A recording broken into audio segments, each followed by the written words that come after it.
बुआ 10 रुपए दो ना, चॉकलेट खानी है। नन्हे रोहन ने अपनी भाग्यश्री बुआ के गले में बाहें डालकर कहा। बेटा क्यों बुआ को तंग कर रहे हो, मैं देती हूँ पैसे। भाग्यश्री की भाभी सिखा बोली। कोई बात नहीं भाभी, बच्चा है और उसकी बुआ इतनी भी गई गुजरी नहीं है कि भतीजे को चॉकलेट भी नहीं खिला सके। कहते हुए भाग्यश्री ने रोहन को गोद में लेकर प्यार किया और 10 रुपए उसकी हथेली पर रख दिए। मेरी अच्छी बुआ कहकर रोहन ने भाग्यश्री के गाल पर पप्पी दी और भाग गया। भाग्यश्री नितिन रो रहा है, शायद भूख लगी होगी, कहकर शिखा ने 7-8 महीने के शिशु को भाग्यश्री की गोद में दे दिया। वो उसे स्तनपान कराने लगी। भाग्यश्री की ओर देखकर माँ के आंसू भर आए। हे भगवान, मेरी बेटी की किस्मत में क्यों इतने दर्द भर दिए। जो लड़की 2 साल पहले तक हर सुख दुख से अनजान थी, आज कांटों पर चल रही है। माँ मन ही मन बोली। क्या सोचने लगी माँ? भाग्यश्री माँ को उदास देखकर बोली। तू अपनी जिद क्यों नहीं छोड़ देती? अपना नहीं तो बच्चे का ही ख्याल कर। तू अगर कहे तो हम हाथ जोड़ लेंगे दामाद जी के। तेरी गृहस्थी फिर से बस जाए, नितिन को उसका पिता मिल जाए। माँ, उस आदमी की परछाई भी नहीं पड़ने दूंगी अपने बेटे पर। और माँ, ये मेरी जिद नहीं, मेरा स्वाभिमान है। अगर वो बीमार होते तो जिंदगी लगा देती सेवा में। अगर गरीब होते तो खुशी खुशी रूखी सूखी खा लेती। अगर स्वर्गवासी भी हो जाते तो जिंदगी भर उनकी विधवा बनकर काट लेती। लेकिन मेरे रहते दूसरी औरत से संबंध और बच्चा, ये मेरे स्वाभिमान पर वार है माँ। अपना आत्मसम्मान खोकर वहाँ जाने की और उनके साथ रहने की मैं सोच भी नहीं सकती। लेकिन बेटा, कैसे काटेगी इस तरह जिंदगी? तेरे पिताजी होते तो शायद कुछ हल निकालते, पर अब माँ आप चिंता मत करो, आप लोगों पर बोझ नहीं बनूंगी। अपना और अपने बच्चे का खर्च खुद उठाऊंगी। भाग्यश्री आत्मविश्वास के साथ बोली। मैं हर कदम पर तुम्हारे साथ हूँ भाग्यश्री। शिखा ने भाग्यश्री के कंधे पर हाथ रखकर कहा। भाभी, क्या आपको भी मैं ही गलत लगती हूँ? भाग्यश्री ने भरे नेत्रों से शिखा की ओर देखा। नहीं, तुम बिल्कुल गलत नहीं हो। तुम्हारी जगह अगर मैं होती तो शायद मैं भी ऐसा ही करती। अपना आत्मसम्मान खोकर जिए भी तो क्या जिए। शिखा ने भाग्यश्री को हौसला दिया। आज से 27 साल पहले जब भाग्यश्री का जन्म हुआ था तो घर में खुशियां छा गई थी। बेटे सागर के जन्म के 8 साल बाद बेटी का आना परिवार के लिए खुशियों की सौगात लाया। उसी समय भाग्यश्री के पिता को पदोन्नति भी मिल गई, जिसके लिए वो बहुत समय से प्रयासरत थे। भाग्यश्री सच में परिवार के लिए शुभ समय लाई और परिवार दिन प्रतिदिन फलता फूलता गया। चंचल भाग्यश्री नन्हे नन्हे कदमों से दिन भर दौड़ा करती। माँ, पिताजी और बड़े भाई की जान बसती थी भाग्यश्री में। वो जिधर उंगली कर दे समझो वो चीज़ उसकी। भाग्यश्री जितनी चंचल और मृदुभाषी थी, उतनी ही स्वाभिमानी और दृढ़ निश्चयी थी। समय के साथ भाग्यश्री और सागर बड़े हो गए। सागर पढ़ने लिखने में होशियार था तो भाग्यश्री औसत ही थी। पढ़ाई में कभी उसका मन लगा ही नहीं और माँ पिताजी ने भी कभी सख्ती नहीं बरती। पिताजी यही हमेशा कहते रहे कि भाग्यों वाली है भाग्यश्री, जिस घर जाएगी राज करेगी। उसके लिए ऐसा वर ढूंढूंगा जो लाखों में एक हो। भाग्यश्री को सिलाई कढ़ाई का शौक था और माँ ने भी इसे भाग्यश्री का शौक मान उसे सिलाई की शिक्षा अच्छे से दिला दी। सागर रेलवे में इंजीनियर हो गया और पिताजी ने धूमधाम से उसकी शादी शिखा से कर दी। शिखा समझदार लड़की थी और जल्द ही भाग्यश्री उसके साथ घुल मिल गई और दोनों में काफ़ी घनिष्ठता हो गई। अब पिताजी का ध्यान भाग्यश्री की ओर गया, जो कि बीए कर चुकी थी। भाग्यश्री आकर्षक व्यक्तित्व वाली सीधी सादी लड़की थी। आमतौर पर माता पिता के प्यार की छाँव में जो बच्चे होते हैं वैसी। कुछ दिनों से पिताजी बीमार रहने लगे थे और जल्द से जल्द भाग्यश्री के हाथ पी लेकर अपनी जिम्मेदारियों से मुक्त होना चाहते थे। उन्होंने भाग्यश्री के लिए योग्य वर की तलाश प्रारंभ कर दी। पिताजी की मेहनत रंग लाई। अच्छी सरकारी पोस्ट पर आसीन आलोक के साथ भाग्यश्री का रिश्ता हो गया। आलोक के पिताजी भाग्यश्री के पिता के मित्र थे। भाग्यश्री को बचपन से जानते थे। तुरंत शादी के लिए हाँ कह दी। भाग्यश्री आंखों में सतरंगी सपने लिए ससुराल आ गई। सास ससुर ने उसे अपनी बेटी जैसा प्यार दिया और तो आलोक ने हृदय से स्वागत किया। लेकिन कभी कभी तो ऊपर से अच्छा दिखता है, वो वाकई में उतना ही अच्छा होगा कहा नहीं जा सकता।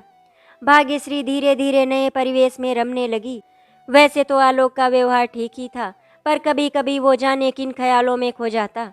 भाग्यश्री इस बात से अनजान थी कि आलोक ने भाग्यश्री से पिता के दबाव में आकर शादी की है। आलोक ने शादी तो कर ली और उसे दिल से अपनाने की कोशिश भी कर रहा था, लेकिन उसका दिल आज भी कहीं और था। पढ़ाई के दौरान आलोक अपनी सहपाठी दीप्ति से प्यार करता था। दीप्ति बेहद ही खूबसूरत और मिलनसार लड़की थी। आलोक उसका दीवाना है, दीप्ति ये बात जानती थी। उसे आलोक ठीक तो लगता था, पर दीप्ति के ख्वाब बहुत ऊंचे थे। और दीप्ति वो स्वतंत्र पक्षी थी जो खुला आसमान चाहती थी, कैद नहीं। भले वो कैद किसी के प्यार की ही क्यों ना हो। एक दिन दीप्ति अपने सभी दीवानों के दिलों को तोड़कर कॉलेज के सबसे रईस लड़के के साथ भाग गई। आलोक को बहुत ठेस पहुंची। 2 साल बीत गए। आलोक शासकीय सेवा में अच्छा पद पा गया। नौकरी लगते ही पिताजी ने उसकी शादी भाग्यश्री से कर दी। आलोक भाग्यश्री के साथ खुश था और धीरे धीरे उसे प्यार भी करने लगा था, पर दीप्ति को भूल नहीं पाया था। सच ही कहा है किसी ने, पुरुषों का हृदय क्या चाहता है कोई नहीं जान सकता। दीप्ति जो उसे छोड़ किसी और की हो गई, आज भी आलोक के दिल में थी। और भाग्यश्री जो पूर्ण समर्पित थी, शायद आलोक का उस पर ध्यान ही नहीं था। भाग्यश्री ने खुद को आलोक और उसके परिवार के लिए पूरी तरह समर्पित कर दिया। वो एक अच्छी बहू और पत्नी थी। भाग्यश्री कभी सपने में भी नहीं सोच सकती थी कि आलोक उसके अलावा किसी और के बारे में सोच भी सकता है, लेकिन शायद भाग्यश्री गलत थी। आलोक धीरे धीरे उसके हाथ से निकल रहा था। आलोक अपने ऑफिस के काम में व्यस्त था। उसकी पूरी दुनिया घर और ऑफिस तक सीमित हो चुकी थी। दीप्ति का ध्यान धीरे धीरे उसके हृदय से हट रहा था। भाग्यश्री आलोक के जीवन में अपना स्थान बना ही रही थी कि किस्मत ने अपना खेल खेल दिया और न जाने कहां से दीप्ति आ गई, हैरान परेशान। पति की मौत से दुखी 2 साल की बेटी की उंगली थामे हुए आलोक से मदद की गुहार लगाने लगी। दिल में दीप्ति के लिए कोमल भावनाएं तो पहले से ही थी। उसकी इस तरह की हालत देख सहानुभूति भी आ गई और आलोक ने उसके रहने के लिए एक कमरे का इंतजाम अपने ऑफिस से थोड़ी दूरी पर कर दिया। दिल में दीप्ति के लिए नाराजगी तो थी, लेकिन फिर भी आलोक शाम को उससे मिलने गया। साथ में कुछ खाने पीने का सामान भी लेकर पहुंचा। उसे देख दीप्ति के आंसू बह चले और उसने आलोक के पैर पकड़ लिए।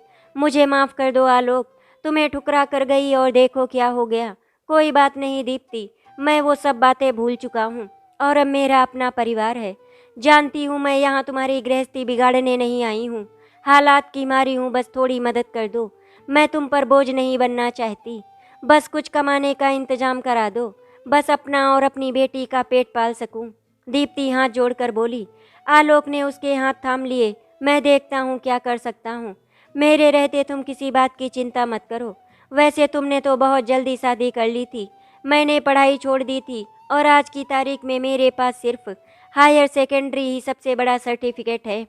लेकिन ये तो किसी भी तरह के काम के लिए अपर्याप्त है। क्या तुम कुछ दिनों तक ऑफिस स्टाफ को टिफ़िन की सप्लाई कर सकती हो?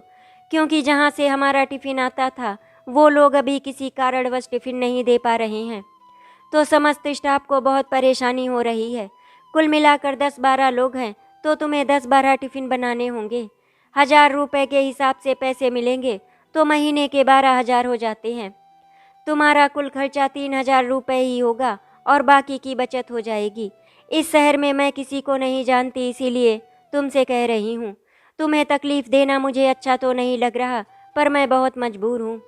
मेरे माता पिता ने मुझसे सारे संबंध खत्म कर लिए हैं और कोई सगा संबंधी भी नहीं है। कोई बात नहीं, तुम परेशान मत हो, मैं अपनी तरफ से पूरी कोशिश करूँगा तुम्हारी मदद करने की। आलोक बेचैनी का अनुभव कर रहा था, वहाँ से उठकर चला गया। पर दीप्ति का ख्याल कहीं न कहीं दिल में ही रह गया, जो कि अब हर समय रहने लगा। दीप्ति रोज दोपहर को टिफ़िन देने आने लगी और आते जाते रोज ही आलोक के कैबिन में बैठ जाती और उससे वार्तालाप करती रहती। धीरे धीरे आलोक उसके चंगुल में फंसने लगा था। अब हर समय आलोक को दीप्ति का ही ख्याल रहता। कुछ पैसे इकट्ठे होने पर दीप्ति अपने पुराने रंग पर लौट आई थी। अब हमेशा सज धज के रहती, अच्छे अच्छे कपड़े पहनती और हर समय आलोक को रिझाने की कोशिश करती। इन सब बातों से अनजान भाग्यश्री बस घर गृहस्थी में रमी हुई थी। उसके लिए आलोक ही सब कुछ था। आलोक को खुश करने के लिए वो किसी भी हद तक जा सकती थी। दीप्ति की मदद करते करते आलोक कब उससे फिर से प्यार प्रेम करने लगा, खुद आलोक को भी पता नहीं चला। दीप्ति का उद्देश्य पूरा हो चुका था। वो आलोक के दिल में जगह बना चुकी थी। अब वो उसकी ज़िंदगी में आना चाहती थी, जिसका मौका उसे जल्द ही मिल गया। एक दिन आलोक खुद पर काबू नहीं पा सका और सारी मर्यादाएं भूल वो और दीप्ति एक हो गए। अब वो अपना समय और पैसा दोनों दीप्ति पर लुटाने लगा। दीप्ति के सानिध्य में आलोक अपनी 7 माह की गर्भवती पत्नी भाग्यश्री के प्रति अपने कर्तव्य भूलने लगा। जब आलोक को इस बात का एहसास हुआ तब तक बहुत देर हो चुकी थी। दीप्ति उसके बच्चे की मां बनने वाली थी और वो अब आलोक को उससे शादी करने के लिए दबाव बनाने लगी। आलोक भी दीप्ति को प्यार करता था, पर वो भाग्यश्री के साथ अन्याय नहीं करना चाहता था। लेकिन कहते हैं ना कि एक साथ 2 नाव पर सवार नहीं हुआ जा सकता। जो बात गलत है वो गलत है, और आलोक ने इस वक्त भाग्यश्री और दीप्ति दोनों से ही कुछ नहीं कहना ठीक समझा और वो दोनों रिश्ते निभाता चला गया। एक और घर पर भाग्यश्री का ध्यान रखता और दूसरी ओर दीप्ति का। आलोक भला करने की चाह में जिस गलत राह पर निकल गया था उसका अंजाम बहुत ही बुरा होने वाला था। ये वो नहीं समझ पा रहा था। समय के साथ भाग्यश्री ने नितिन को जन्म दिया तो दूसरी ओर दीप्ति भी कुछ महीने बाद ही एक बच्ची की मां बन गई। पर दुर्भाग्य से बच्ची का एक पैर जन्म से ही खराब था, जिस ओर अपनी मौज मस्ती में आलोक और दीप्ति ने ध्यान ही नहीं दिया। आलोक दीप्ति के प्यार में इस कदर डूब चुका था कि उसे समाज की कोई परवाह ही नहीं थी। भाग्यश्री लगभग 1 महीने तक डिलीवरी की थकान के कारण आलोक की दिनचर्या पर ध्यान नहीं दे पाई और उसे पता ही नहीं चलता था कि आलोक कब घर आता है और कब जाता है। भाग्यश्री को लगा कि शायद आलोक काम की व्यस्तता के चलते उसे समय नहीं दे पा रहा है। आलोक और दीप्ति के अवैध संबंध की खबर धीरे धीरे फैलने लगी। जो चर्चा अब तक दबी जुबान में होती थी वो बच्ची के जन्म के बाद अब चटकारे एक की खबर बन चुकी थी। भाग्यश्री छोटे बच्चे की देखरेख में व्यस्त थी ही एक दिन और बुरी खबर आ पहुंची कि भाग्यश्री के पिता को हार्ट अटैक आया था। आलोक के माता पिता ने आलोक की करतूतों की खबर भाग्यश्री तक ना पहुंचे, इसीलिए उसे मायके ये कहकर भेज दिया कि कुछ वक्त अपने पिता के साथ बिताए और भाग्यश्री 2 महीने के नितिन को लेकर मायके आ गई। ये कथा उस समय की है जब मोबाइल नहीं हुआ करते थे और लोग लैंडलाइन पर ही कभी कभार बातचीत कर लिया करते थे। इस कारण भाग्यश्री की भी आलोक से ज़्यादा बातचीत नहीं हो पाती थी। आलोक के पिता ने आलोक को बहुत समझाया, पर आलोक दीप्ति के लिए कुछ सुनना ही नहीं चाहता था। उसने घर आना कम कर दिया। अब अक्सर ही वो दीप्ति के घर पर ही रुक जाता। भाग्यश्री पिता की तबीयत और छोटे बच्चे को संभालने में परेशान थी। उस पर आलोक की उपेक्षा उसे और परेशान कर रही थी। भाग्यश्री अब वापस आने का सोच ही रही थी कि एक दिन भाग्यश्री के पिता को पुनः दिल का दौरा पड़ा और वो स्वर्गवासी हो गए। ये भाग्यश्री के लिए बहुत ही गहरा सदमा था। वो पूरी तरह से टूट गई थी। इस वक्त उसे आलोक की बहुत ज़्यादा ज़रूरत थी, पर आलोक तो उसके पास नहीं था। वो तो दीप्ति और अपने आए नए शिशु के साथ समय व्यतीत करने में मगन था। आलोक के बारे में पूछने पर भाग्यश्री की सास ससुर ने बहाना बना दिया कि आलोक किसी मीटिंग के सिलसिले में शहर के बाहर गया हुआ है। उसे ससुराल का माहौल कुछ ठीक नहीं लगा। अम्मा दुखी और पिताजी परेशान। भाग्यश्री ने कारण जानना चाहा तो दोनों ने ही चुप्पी साध ली और भाग्यश्री बेचैन हो उठी। आलोक घर में नहीं था और कोई जवाब नहीं दे रहा था।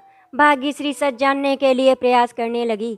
जल्द ही भाग्यश्री के सामने सच्चाई आ गई और सच जानकर उसके पैरों के नीचे से जमीन खिसक गई।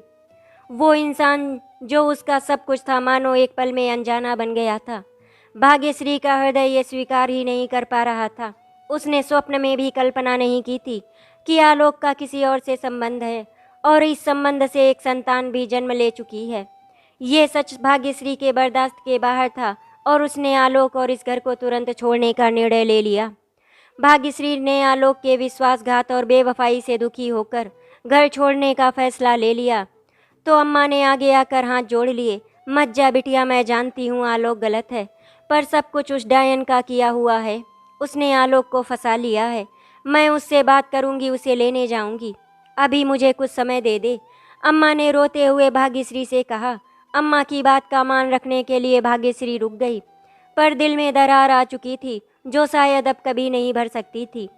अम्मा की कही बात सच निकली और लगभग 15 दिन बाद आलोक भाग्यश्री से मिलने आया। घर में चारों ओर खामोशी फैली हुई थी। कोई किसी से बात नहीं कर रहा था। भाग्यश्री, मैं तुमसे कुछ, आलोक ने बोलना चाहा।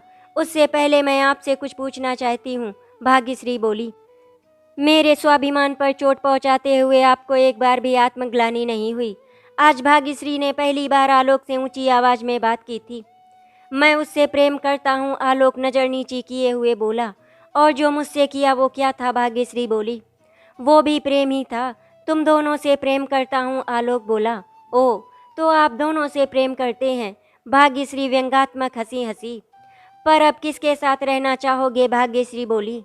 किसके साथ जीवन का उद्धार करने का विचार है? तुम मुझे ताना मार रही हो, आलोक बोला। आप कुछ भी समझ सकते हैं, भाग्यश्री बोली। मैं दीप्ति को नहीं छोड़ सकता, भाग्यश्री प्लीज समझो, आलोक बोला।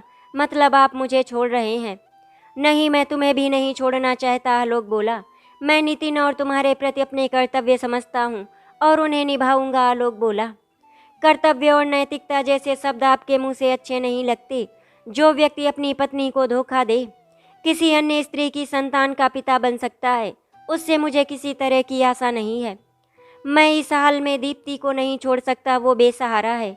2 बेटियों की जिम्मेदारी है उस पर, वो कहाँ जाएगी? मैंने तो नहीं कहा आप उसे छोड़ दो, तुम दोनों बराबर हो मेरे लिए, आलोक बोला। मेरी बराबरी उस चरित्रहीन स्त्री से करके मुझे अपमानित ना करें। वो चरित्रहीन नहीं है, हालात की मारी है। आपको उसकी वकालत करने की ज़रूरत नहीं। तुम उसे मेरी जिंदगी में स्वीकार कर लो, हम तीनों की जिंदगी शांति से कट जाएगी। आलोक ने बेशर्मी की सीमा लांघ दी। अगर मेरे संबंध किसी अन्य पुरुष से होते तो क्या आप मेरे साथ रहते? भाग्यश्री ने वो पूछ लिया जो आलोक ने सोचा भी नहीं था। आलोक ने भाग्यश्री की ओर देखा। भाग्यश्री की आंखें अंगारे बरसा रही थी। आपकी खामोशी ने सब कुछ कह दिया है। मैं तो अपना निर्णय पहले ही ले चुकी थी। अम्मा का मान रखने के लिए रुकी हुई थी। कल सुबह चली जाऊंगी, फिर कभी वापस नहीं आऊंगी। आपको आपका नया परिवार मुबारक हो। उम्मीद है आप उनके प्रति वफादार रहेंगे। भाग्यश्री दर्द को पीते हुए बोल गई, लेकिन मैंने तुम्हें जाने को नहीं कहा है। ये घर तुम्हारा है, तुम यहाँ आराम से रहो। मैं दीप्ति के साथ रह लूँगा। तुम्हें यहाँ कोई तकलीफ नहीं होगी। तुम्हारा और नितिन का पूरा ध्यान रखूँगा। मैं हर दुख हर तकलीफ बर्दाश्त कर सकती थी, पर अपना स्वाभिमान खोकर मैं इस घर में कभी नहीं रह सकती। पर नितिन मेरा बच्चा है, आलोक बोला। आपका एक और बच्चा है, अपना प्यार और कर्तव्य दोनों वहाँ दे दीजिए। नितिन के लिए उसकी माँ ही काफ़ी है और मेरे जीते जी उसे किसी ऐसे पुरुष की आवश्यकता नहीं है जो उसका और उसकी माँ का गुनहगार है। कहकर भाग्यश्री कमरे से बाहर निकल गई और आलोक उसे जाता हुआ देखता रह गया। भाग्यश्री नितिन को लेकर अपने मायके आ गई। घर वालों को तो अंदाजा भी नहीं था कि भाग्यश्री के साथ जीवन में इतनी उथल पुथल मची हुई है। जब सबको सच्चाई पता चली तो सबने जाकर आलोक से बात करने के बारे में कहा। जब भाग्यश्री ने सुना तो उसने इनकार कर दिया। उसकी बातों से माँ को बहुत ही दुख हुआ। माँ नहीं चाहती थी कि भाग्यश्री का घर उजड़े, इसीलिए वो बार बार उसको नितिन की दुआई देकर जाने के लिए कह रही थी और चाह रही थी कि किसी भी तरह आलोक और भाग्यश्री का रिश्ता फिर से पहले जैसा हो जाए। पर यह संभव नहीं था। रिश्ते में सिर्फ दरार ही नहीं, एक गहरी खाई आ चुकी थी जो अब कभी भर नहीं सकती थी।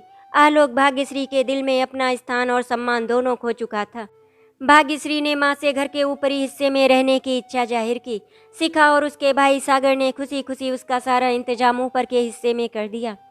ऊपर के हिस्से में 2 कमरे और रसोई घर था। इतना भाग्यश्री और नितिन के लिए पर्याप्त था।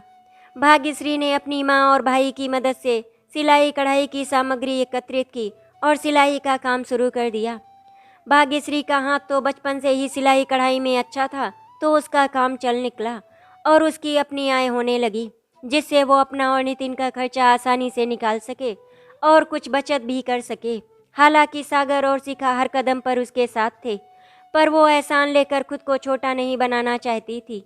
यहाँ तक कि उसने अपनी माँ से भी मदद लेने से मना कर दिया। भाग्यश्री अपने आत्मविश्वास और स्वाभिमान के बल पर आगे बढ़ चली। समय अपनी गति से बढ़ चला। भाग्यश्री और नितिन अब एक दूसरे के पूरक थे। उन माँ बेटे को किसी और की आवश्यकता नहीं थी।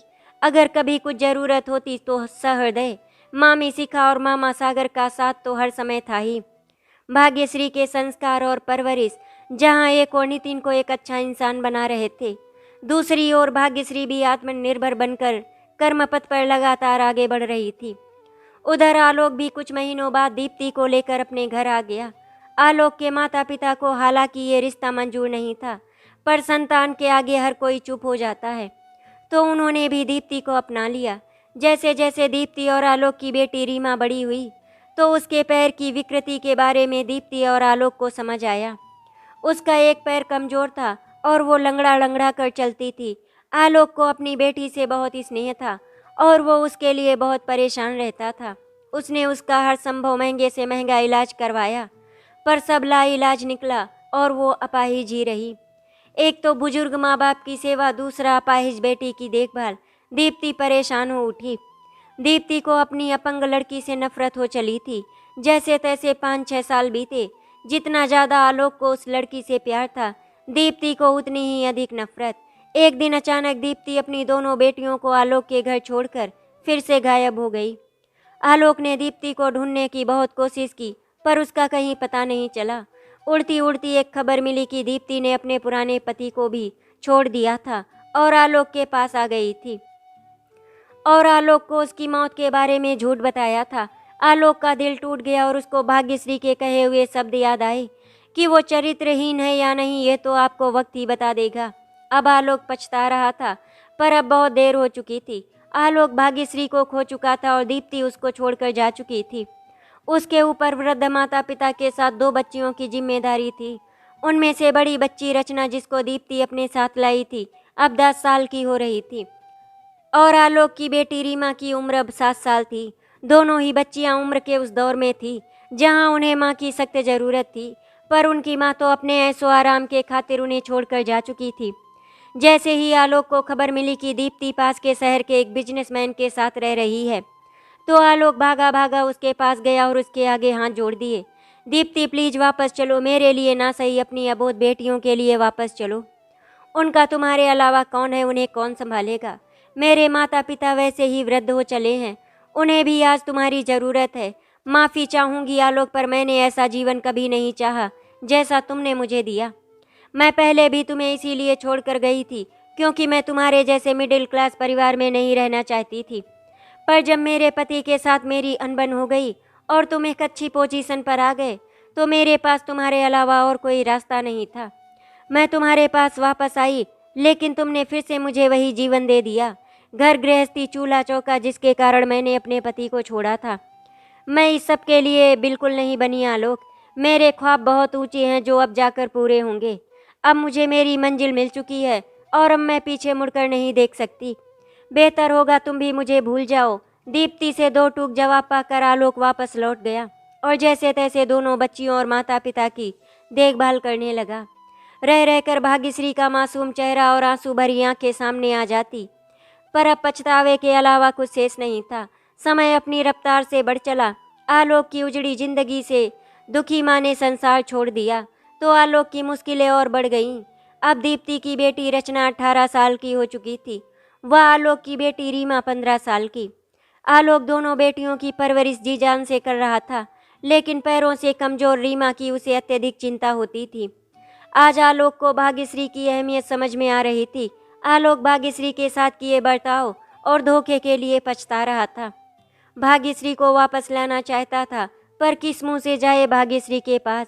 इतना सब होने के बाद क्या भाग्यश्री उसे माफ़ कर पाएगी? यही सोच सोच कर आलोक परेशान हो रहा था। आखिर काफ़ी सोचने के बाद आलोक ने भाग्यश्री के पास जाकर माफ़ी मांगने और भाग्यश्री को वापस लाने का निर्णय ले लिया। माँ देखो, मेरा रिजल्ट आ गया और मैंने अपने स्कूल में ही नहीं बल्कि पूरे ज़िले में टॉप किया है। नितिन दौड़ता हुआ आया और भाग्यश्री से लिपट गया। उसकी बात सुनकर भाग्यश्री की आंखों से आंसू बह चले। माँ, आप क्यों रोती हो? अब रोने के दिन गए, अब तो हंसने के दिन आ रहे हैं। आप बिल्कुल भी चिंता ना करो, मैं आपको संसार की हर खुशी दूंगा। बस एक बार मैं इंजीनियर बन जाऊं, फिर तुम देखना। नितिन बोला। हाँ बेटा, क्यों नहीं, जब तू इतनी मेहनत कर रहा है तो इंजीनियर जरूर बनेगा। भाग्यश्री ने प्यार से नितिन के सिर पर हाथ फेरा। माँ, सिर्फ मेहनत नहीं, आपका आशीर्वाद और आपके कर्म जिन्होंने मुझे आज इस लायक बनाया है, और मुझे पूरा विश्वास है कि मैं इसी बार एंट्रेंस क्लियर कर लूँगा। नितिन ने भाग्यश्री के पैर छूकर कहा, मेरा राजा बेटा। भाग्यश्री ने नितिन की बलाएं ली। तभी सागर का बेटा राहुल दौड़ता हुआ आया। भाग्यश्री बुआ, आपसे कोई मिलने आया है, पापा नीचे बुला रहे हैं। मुझसे मिलने कौन आया होगा? भाग्यश्री सोचने लगी। हो सकता है कोई अपने कपड़ों का ऑर्डर देने आया हो। भाग्यश्री ने मन ही मन सोचा और धीरे धीरे नीचे उतरने लगी। उसके पीछे पीछे नितिन चल दिया। बैठक में कदम रखते ही भाग्यश्री ठिठक गई। सामने वही इंसान खड़ा था जिसे कभी भाग्यश्री ने टूट कर चाहा था, जिसकी बेवफाई से भाग्यश्री का भाग्य पर से विश्वास उठ गया था और वो भाग्य और नीति छोड़ कर्मपथ पर चल पड़ी थी। आलोक भाग्यश्री के मुंह से निकला। भाग्यश्री के पैर जड़वत हो गए और वो आगे नहीं बढ़ सकी। सागर ने भाग्यश्री के कंधे पर हाथ रखा और अंदर चला गया, पर नितिन नहीं गया, वहीं खड़ा रहा। कैसे आना हुआ? भाग्यश्री ने आलोक से पूछा। मैं इस लायक तो नहीं कि तुम मुझे माफ़ कर सको, फिर भी तुमसे माफ़ी मांगने आया हूँ। मैंने तुम्हारे साथ बहुत गलत किया, हो सके तो मुझे माफ़ कर दो भाग्यश्री। अपनी गलती का एहसास होने में बहुत समय लगा दिया आपको, भाग्यश्री बोली। नहीं, गलती का एहसास तो बहुत जल्दी हो गया था, पर अपराध बोध ने आने नहीं दिया। फिर अब कैसे आ गए? अब अपराध बोध खत्म हो गया। भाग्यश्री व्यंग्यात्मक हंसी। अपराध बोध तो मरते दम तक नहीं खत्म होगा, पर कुछ एहसास ऐसे हैं जो जीते जी हो ही जाते हैं। उन्हीं में से एक है तुम्हारे होने का एहसास, मेरी गलती का एहसास और दीप्ति के धोखे का एहसास। दीप्ति? भाग्यश्री ने गहरी सांस खींची। भाग्यश्री, मुझे माफ़ कर दो, तुमने सच कहा था। दीप्ति चरित्रहीन है और मुझे जल्द ही ये सच पता चल जाएगा। और देखो, मुझे पता चल गया। वो तो ऐसी औरत है जिसने अपनी बच्चियों के बारे में भी नहीं सोचा, उन्हें भी छोड़कर चली गई। आलोक ने दुखी होकर कहा। सच कहूँ तो दीप्ति और आप में आज कोई मुझे फ़र्क समझ नहीं आता। आप दोनों ही हैं स्वार्थी और बेवफा, जिन्हें किसी के प्यार का कोई एहसास नहीं और जो ना ही किसी की भावनाएं समझते हैं। पर माफ़ी चाहूँगी, आज मेरे पास आपको देने के लिए कुछ भी नहीं है, मेरी माफ़ी भी नहीं। भाग्यश्री स्वाभिमान के साथ बोली। ये नितिन है ना हमारा बेटा? आलोक ने नितिन को देखकर भावुक होकर कहा। ये मेरा बेटा है, सिर्फ मेरा बेटा, मेरा नितिन। भाग्यश्री ने वात्सल्य भाव से नितिन की ओर देखा। तुम्हारे इनकार करने से रिश्ता नहीं मिट जाएगा। नितिन के साथ मेरा खून का रिश्ता है, वो मेरा बेटा है भाग्यश्री। आलोक खींच उठा। रिश्ते सिर्फ खून से नहीं बनते, जन्म देना मात्र काफ़ी नहीं संतान के लिए। अपने खून से सींचना पड़ता है, भावनाओं की बारिश से, और कर्तव्य निभाना पड़ता है, तब जाकर संतान पर अपना हक जता पाते हैं। और नितिन को आपने इनमें से कुछ भी नहीं दिया, फिर ये हक क्यों? भाग्यश्री, छोड़ो गुस्सा, माफ़ कर दो मुझे। वो घर आज भी तुम्हारी राह देख रहा है, चलो मेरे साथ। मैं तुम्हें और नितिन को संसार के सब सुख दूंगा। आलोक, मुझे सुख के लिए अब आपकी आवश्यकता नहीं, और नितिन के लिए उसकी माँ काफ़ी है। आप चाहे तो पूछ ले। भाग्यश्री ने नितिन की ओर इशारा कर दिया। जो मेरी माँ का निर्णय है वही मेरा। मैं किसी पिता को नहीं जानता, मेरे लिए मेरी माँ ही पिता भी है और माँ भी। इसके अलावा मुझे किसी पिता की ज़रूरत नहीं। नितिन बोला और भाग्यश्री के पास खड़ा हो गया। तुम लोग चाहे मुझसे कितनी भी नफरत करो, पर मैं हार नहीं मानूंगा। तुम्हें और नितिन को मना के रहूंगा। आलोक बोला और चला गया। आलोक उस दिन तो घर वापस आ गया, पर उसके मन में भाग्यश्री को वापस अपने घर लाने की उम्मीद जाग उठी थी। अब जैसे ही वक्त मिलता वो भाग्यश्री से माफ़ी मांगने और नितिन को मनाने उनके घर जाता रहता। अब आलोक की दोनों बेटियां भी भली भांति आलोक, दीप्ति और भाग्यश्री के रिश्ते की सच्चाई जानती थी, और कहीं न कहीं उनका झुकाव भी भाग्यश्री की तरफ ही था। समय की गति बड़ी निराली होती है। अम्मा के बाद पिता भी आलोक का साथ छोड़कर इस संसार से विदा हो गए। कुछ अपनी गलती का एहसास तो कुछ आत्मग्लानि और अकेलापन। आलोक टूटने लगा था। ऐसे में उसने शराब को अपना सहारा बना लिया। जैसे तैसे अपनी बेटियों और घर को संभालने लगा। उसने खुद को पूरी तरह शराब में डुबो दिया। वो दिन रात शराब पीता और पड़ा रहता। समय के साथ दोनों बेटियां जवान हो गईं। आलोक ने अपनी बड़ी बेटी रचना की शादी एक सामान्य सा लड़का देखकर कर दी। अब केवल रीमा और आलोक ही रह गए थे। इस बड़े से हवेली नुमा घर में रीमा भले पैर से लाचार थी, पर दिमाग से काफ़ी समझदार और सुलझी हुई थी। वो अपने पिता की तकलीफ समझती थी, और साथ ही उसे भी इस बात का अफसोस था कि उसकी माँ दीप्ति की वजह से भाग्यश्री की गृहस्थी बर्बाद हो गई और उसके पिता का जीवन। पर वो क्या कर सकती थी, उसके हाथ में कुछ नहीं था। वो जितना संभव हो सकता अपने पिता को संबल बनने की कोशिश करती। आलोक की तो जान बसती थी रीमा में। आखिर उसके पास रीमा के अलावा कौन था अपना। इधर कुछ दिनों से आलोक की तबीयत खराब रहने लगी थी। अब आलोक को रीमा की चिंता सताने लगी। कहीं उसे कुछ हो गया तो रीमा का क्या होगा, और उसने उसके लिए भी योग्य घर और वर की तलाश शुरू कर दी। रीमा के बेहतर भविष्य के लिए वो धन के विषय में भी नहीं सोच रहा था। वो बस कैसे भी रीमा की जिंदगी खुशहाल और बसी हुई देखना चाहता था, भले ही उसके लिए कितना भी धन व्यय करना पड़े। वैसे भी आलोक का जो भी था वो सिर्फ रीमा का ही तो था, क्योंकि उसकी बार बार कोशिश करने के बावजूद भी भाग्यश्री ने वापस आने से मना कर दिया था और नितिन भी उससे कोई संबंध नहीं रखना चाहता था। पर आलोक ने हार नहीं मानी थी। वो महीने में एक बार जरूर भाग्यश्री से मिलने जाता और बैठा बैठा वापस चला आता। भले ही वो उसकी ओर एक नज़र उठाकर भी नहीं देखती, पर फिर भी वो हिम्मत नहीं हारता था और उसे मनाने के लिए हर संभव प्रयास करता। नितिन अब इंजीनियर बन चुका था और रेलवे में अच्छे पद पर पहुंच गया था। भाग्यश्री का समय बदल चुका था। अब वो किसी पर आश्रित नहीं थी। आश्रित तो वो पहले भी नहीं थी, वो तो अपने पैरों पर खड़ी थी। पर अब उसे सिलाई बुनाई का काम करने की भी आवश्यकता नहीं थी। नितिन ने उसका सर ऊंचा कर दिया और इस खुशी ने आलोक के दिए हुए दर्द पर मलहम लगा दिया था। नितिन भाग्यश्री का बहुत सम्मान करता था। उसमें एक अच्छा पुत्र होने के हर गुण मौजूद थे। साथ ही वो एक बहुत ही अच्छा इंसान भी था जो औरतों का सम्मान करता था। भाग्यश्री नितिन की उन्नति से बहुत खुश थी और कोशिश में थी कि जल्द से जल्द नितिन का घर भी बस जाए। इधर आलोक ने पैसे और पहुंच के दम पर रीमा की शादी एक अच्छे परिवार में कर दी। पर उन लोगों की नज़र तो सिर्फ और सिर्फ आलोक की दौलत पर थी। इसी कारण उन्होंने अपाहिज रीमा को अपनाया था। वो जैसे तैसे करके आलोक से हर समय पैसे ऐंठते रहते और आलोक उनकी हर इच्छा पूरी करता रहता अपनी बेटी रीमा के खातिर। पर कहते हैं ना, पैसों से खुशियाँ नहीं खरीदी जा सकती और माँ बाप के पापों का फल उनकी संतान को ही चुकाना पड़ता है। और इतना सब होने के बावजूद रीमा को रोज ही न सिर्फ अपने कमजोर पैर के कारण बल्कि दीप्ति और आलोक की चरित्रहीनता के कारण ताने सुनने पड़ते। रीमा किसी तरह अपने रिश्ते को संभालने की कोशिश करती, पर जैसे सब उसके हाथ से निकलता जा रहा था और उसका पति उसे धोखा दे किसी और के साथ गृहस्थी बताने की चाह में था। फिर जैसे ही उन लोगों को एहसास हुआ कि अब आलोक ज़्यादा कुछ देने लायक नहीं है, तो उन्होंने रीमा को वापस मायके भेज दिया और तलाक के कागज भी भेज दिए। ये सदमा आलोक के लिए बहुत बड़ा था और वो ये सहन नहीं कर सका और अधिक बीमार रहने लगा। रीमा ने उसे संभालने की बहुत कोशिश की, पर संतान का दुख एक ऐसा दुख होता है जो इंसान को अंदर ही अंदर खोखला कर देता है। आलोक एक तरफ रीमा के भविष्य को लेकर परेशान था, तो दूसरी ओर नितिन के लिए। वो अब नितिन के लिए तड़प रहा था। उम्र के इस पड़ाव पर वो सिर्फ नितिन को चाहता था। नितिन की माफ़ी और पिता का दर्जा जैसे आलोक के जीवन का मकसद बन गया, पर सारे प्रयास विफल हो रहे थे। कर्मों का फल तो हर इंसान को भोगना ही होता है, और फिर आलोक ने जो किया वो किसी भी सूरत में माफ़ी योग्य नहीं था। आलोक अभी भी भाग्यश्री के पास जाता, हालांकि भाग्यश्री ने अब उसे माफ़ कर दिया था, पर वो उसके साथ वापस आने को हरगिज तैयार नहीं थी। आखिर ये उसके आत्मसम्मान की बात थी।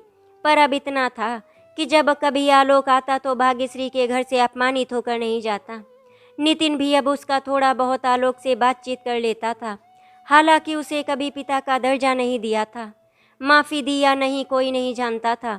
भाग्यश्री को रीमा को लेकर थोड़ा नरमी थी। वो समझती थी कि इस सब में उस मासूम की कोई गलती नहीं है, और वैसे भी वो अपनी ज़िंदगी से परेशान है, अपाहिज है। रीमा की भाग्यश्री के हृदय में एक खास जगह थी। आखिर भाग्यश्री और रीमा की किस्मत भी तो लगभग एक सी ही थी। कभी कभी जब आलोक रीमा को भाग्यश्री के घर लेकर आता, अक्सर ही भाग्यश्री रीमा को अपने पास रोक लेती थी। रीमा भी भाग्यश्री को बिल्कुल माँ के जैसा स्नेह देती थी, पर नितिन रीमा को ज़्यादा पसंद नहीं करता था। कहीं न कहीं वो रीमा को उसकी माँ से जोड़कर देखता, जिसके कारण भाग्यश्री ने इतनी तकलीफ सही। समय अपनी रफ्तार से बढ़ चला। अब नितिन और भाग्यश्री ने अपना खुद का अलग घर ले लिया था और वो वहाँ रहने लगे। एक दिन रीमा का फ़ोन आया भाग्यश्री के पास। आंटी, पापा की तबीयत बहुत ख़राब है, प्लीज़ आप लोग जल्दी आ जाओ और नितिन भैया को भी ले आओ, पता नहीं कब क्या हो जाए, रीमा ने रोते हुए बोला और फ़ोन रख दिया। भाग्यश्री कसमकस में आ गई। वो कैसे जाए उस घर में वापस जहाँ पर वो कभी ना जाने की कसम खाई थी। वहाँ उसे धोखा और बेवफाई मिली। क्या उसे वापस जाना चाहिए या नहीं जाना चाहिए? लेकिन अगर वो वापस नहीं जाएगी तो ये गलत होगा। आखिर आलोक ने अपना पश्चाताप कर लिया था और वो उसे माफ़ भी कर चुकी थी। नितिन को उस पिता के लिए जो कर्तव्य है उन्हें पूरा करना चाहिए। वो यूं तड़पते हुए नहीं देख सकती आलोक को। अगर वो यूं ही चला गया तो उसकी आत्मा भी शांति नहीं पाएगी। लेकिन मैं कैसे भूल सकती हूँ जो उन्होंने मेरे साथ किया। वो अपमान, वो दर्द कैसे भूल जाऊँ? कैसे चली जाऊँ उस घर में? दिल और दिमाग में जंग छिड़ी थी, क्या करें क्या नहीं। तभी नितिन घर आया और भाग्यश्री ने नितिन की ओर देखा। आंखों में अश्रुधारा बह चली। क्या हुआ माँ? नितिन ने दौड़कर भाग्यश्री को थाम लिया। आलोक बीमार है, रीमा का फोन आया था। हमें उनसे क्या, वो जिए या मरे? नितिन कठोरता से बोला। लेकिन इस समय भाग्यश्री ने बोलना चाहा। इस समय क्या? जब उन्होंने हमारा नहीं सोचा तो हम क्यों सोचे? नितिन बोला और कपड़े बदलने अपने कमरे में चला गया। आलोक के बीमार होने की खबर से भाग्यश्री बेचैन हो उठी। हालांकि अब उसका आलोक के साथ दिल का कोई रिश्ता नहीं था, फिर भी कुछ तो ऐसा था जो भाग्यश्री को परेशान कर रहा था। आखिर एक समय था जब भाग्यश्री आलोक को बेहद चाहती थी। नितिन भी तैयार नहीं है जाने के लिए, अन्यथा वो सिर्फ नितिन को भेज देती अपने पुत्र के फर्ज को निभाने के लिए। कहीं आलोक को कुछ हो ना जाए, इसी सोच के साथ भाग्यश्री रात भर करवटें बदलती रही और बेचैन रही। सुबह उठते ही वो नितिन के लिए खाना बनाने लगी। नितिन ऑफिस जाने के लिए तैयार होने लगा तो भाग्यश्री ने हिम्मत करके उससे कहा, नितिन तुम आलोक से मिलने चले जाओ। हाँ, तुम्हें क्या हो गया है? क्यों तुम हर बार वही बात करती हो जब मैंने तुमसे रात को ही कहा था कि मुझे उस इंसान से कोई मतलब नहीं और ना ही तुम कोई मतलब रखो। फिर क्यों तुम परेशान हो? उसका जीवन वो जाने, उन्हें ही भोगना होगा। तुम सही कह रहे हो बेटा, पर तुम्हारे भी तो कुछ कर्तव्य है। आखिर वो तुम्हारे पिता हैं। कैसे पिता? कहाँ के पिता? जिसने मेरी माँ की गर्भावस्था के दौरान किसी दूसरी औरत से संबंध रखे और उस औरत के लिए हमें छोड़ दिया, वो मेरा पिता कैसे हो सकता है? वो तो सिर्फ और सिर्फ रीमा के ही पिता हैं, मेरे नहीं। मुझे उनसे और रीमा से कोई रिश्ता नहीं रखना। बेटा, तुम्हारे ना मानने से रिश्ते खत्म नहीं हो जाते। आलोक तुम्हारे पिता हैं और हमेशा रहेंगे। ठीक उसी तरह रीमा तुम्हारी बहन है। तुम्हारे मना करने से रिश्ता नहीं टूट जाएगा। वो तुम्हारी बहन है और हमेशा रहेगी, भले ही सौतेली ही क्यों ना हो। माँ, मैं नहीं जानता इन बेकार के रिश्तों को, और माँ तुम भी इस तरह की बातों को सोचकर परेशान मत हो, नहीं तो तुम भी बीमार पड़ जाओगी। नितिन ने भाग्यश्री के कंधों पर हाथ रखकर कहा, तुम कैसे भूल सकती हो जो उन्होंने तुम्हारे साथ किया? बेटा, तुम जो कह रहे हो बिल्कुल सच है, लेकिन अगर कोई एक इंसान गलत है तो जरूरी नहीं कि हम भी गलत हो जाएं। आज उन्हें हमारी ज़रूरत है। जब हमें उनकी ज़रूरत थी तो उन्होंने छोड़ दिया। आज अगर हम उन्हें मरता हुआ छोड़ देंगे तो हम में और उनमें क्या ही फ़र्क रह गया। मैं नहीं चाहती कि कल को मेरे बेटे की तुलना आलोक से हो। तुम मेरे बेटे हो, तुम्हारे अंदर मेरे संस्कार हैं, और तुम एक बेटे होने के नाते नहीं तो इंसान होने के नाते एक मरते हुए इंसान के लिए इतना तो कर ही सकते हो जिससे उसकी मौत आसान हो जाए और वो आराम से जा सके। भाग्यश्री ने नितिन को समझाया, चाहे कितने भी तर्क दे लो मैं नहीं जाऊंगा। मैं उन्हें कभी माफ़ नहीं कर सकता। नितिन बोला, ठीक है तो फिर मैं अकेली चली जाऊंगी, क्योंकि मैं इतनी कठोर नहीं हो सकती। वहाँ रीमा अकेली है, दुखी है, परेशान है। आलोक अपनी अंतिम सांसें गिन रहा है। मैं इतनी कठोर नहीं हूँ जो उन लोगों को इस हाल में छोड़ दूँ, और मैं उन्हें माफ़ कर चुकी हूँ। बाहर जाकर आलोक के घर जाने के लिए ऑटो में बैठी ही थी कि नितिन आकर बैठ गया। तुम मुझे हमेशा मजबूर कर देती हो। चलो भैया, ऑटो वाले से नितिन ने कहा और चल दिए। घर के अंदर भीड़ लगी हुई थी। भाग्यश्री का दिल बैठ गया, कहीं मैंने देर तो नहीं कर दी। भाग्यश्री ने मन ही मन में सोचा और उतरकर घर की तरफ चली। नितिन भी उसके पीछे पीछे चल दिया। चारपाई पर आलोक पड़ा हुआ था, निस्तेज, बहुत ही कमजोर। पास ही बैठी रीमा उसका हाथ थामे रो रही थी। भाग्यश्री ने जाकर रीमा के सिर पर हाथ रखा। माँ, रीमा रोकर भाग्यश्री से लिपट गई। माँ तुम आ गई। तो भाग्यश्री की आंखों से आंसू बह चले। कल शाम से पापा बहुत बीमार है। डॉक्टर जवाब दे चुके हैं, पता नहीं किस इंतजार में हैं। शायद आपको और भैया को देखने के लिए ही उनकी सांसें रुकी हुई हैं। आलोक का हाल देख नितिन का दिल भी पसीज गया। नितिन आगे आया और उसने आलोक के पास बैठकर उसके माथे पर हाथ रखा। आलोक ने आंखें खोल नितिन को देखा। उसे देख मानो उसकी आत्मा तृप्त हो गई और उसने अंतिम सांस ली। भाग्यश्री ने रीमा को संभाला। अंतिम संस्कार और सारे क्रियाकर्म करके भाग्यश्री और नितिन वापस चल दिए। तभी भाग्यश्री की नज़र रीमा पर पड़ी। उदास दुखी एक कोने में बैठी रीमा को देख भाग्यश्री का दिल पिघल गया। इसका क्या दोष, फिर ये क्यों सहे? भाग्यश्री मन ही मन बोली, और वो भूल गई कि वो दीप्ति की बेटी है। भाग्यश्री ने रीमा का हाथ पकड़कर उठाया। चलो बेटा, घर चलो। नितिन ने माँ की ओर देखा, पर वो जानता था कि उसकी माँ जो सही है वही करती है। उसने जो एक बार तय कर लिया तो फिर कभी नहीं मानेगी। नितिन ने एक बैग में रीमा का सामान डाला और बोला, चलो रीमा। भैया, मैं आप लोगों को परेशान नहीं करना चाहती, रीमा ने दुखी होकर कहा। वैसे भी मेरी माँ और पिताजी की वजह से आप लोगों ने बहुत कुछ सहा है। अब मैं नहीं चाहती कि आप लोग मेरे कारण भी परेशान हो, रीमा बोली। भैया भी कहती हो और साथ ले जाने का हक भी नहीं देती हो। बहन भाई में कैसी परेशानी। जब तक पापा थे तो तुम्हारे साथ थे, पापा के ना रहते तुम मेरी जिम्मेदारी हो। और मैं नहीं मानता तुम किसी दीप्ति की बेटी हो। मैं तो सिर्फ ये जानता हूँ कि आज मेरी माँ ने तुम्हें अपनाया है तो मेरे लिए तुम भाग्यश्री की बेटी हो और हमेशा रहोगी। अगर तुम हमें अपना मानती हो तो हमारे साथ चलो, नितिन बोला। रीमा के चेहरे पर मुस्कुराहट आ गई और वो भाग्यश्री के सीने से लग गई।